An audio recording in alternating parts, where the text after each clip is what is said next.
খবর পেলাম যে 5% করে দিই 15% ব্যাটার জায়গাতে 5%। কেন ফুটপাতে যে রেস্টুরেন্টগুলো আছে, যেগুলো কন্টেন্টগুলো আছে, এগুলো সবগুলোকে সরকারের আওতায় নিয়ে আসি 5% ব্যাট দেওয়ার জন্য আমি অনুরোধ করতেছি। সরকারকে অনেক অনেক ধন্যবাদ। 1 জানুয়ারি বর্তমান অন্তর্বর্তী সরকারের উপদেষ্টা পরিষদের বৈঠকে ব্যাট ও সম্পূরক শুল্ক বৃদ্ধির লাই এনবিআর প্রস্তাব পাশ করা হয়ে গত 9 জানুয়ারি শতাধিক পণ্য ও সেবারুয়ার ব্যাট এবং সম্পূরক শুল্ক বাড়াইয়ে জাতীয় রাজস্ব বোর্ডের ব্যাট বিভাগ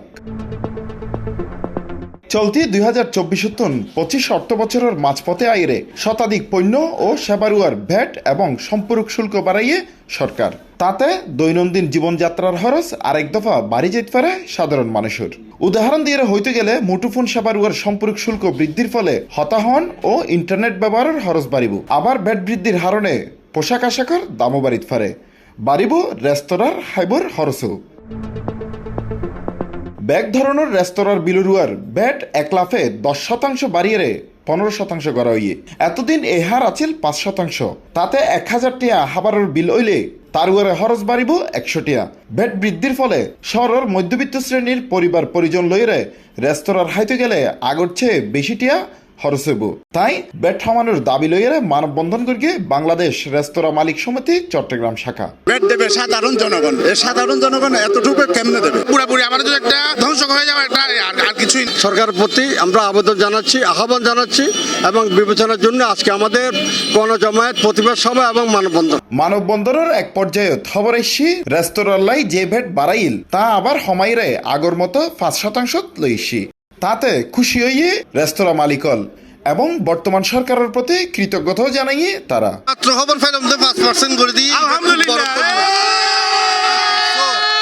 আমি মনে করি দিই 5% ইবের কারণে রেভিনিউ বাড়িব তখন ইনশাআল্লাহ জনগণের তো ইবের বক্তা কোনো বাঁচিব ইবের লাই সরকারের সাধুবাদ জানাই। অসংখ্য ধন্যবাদ।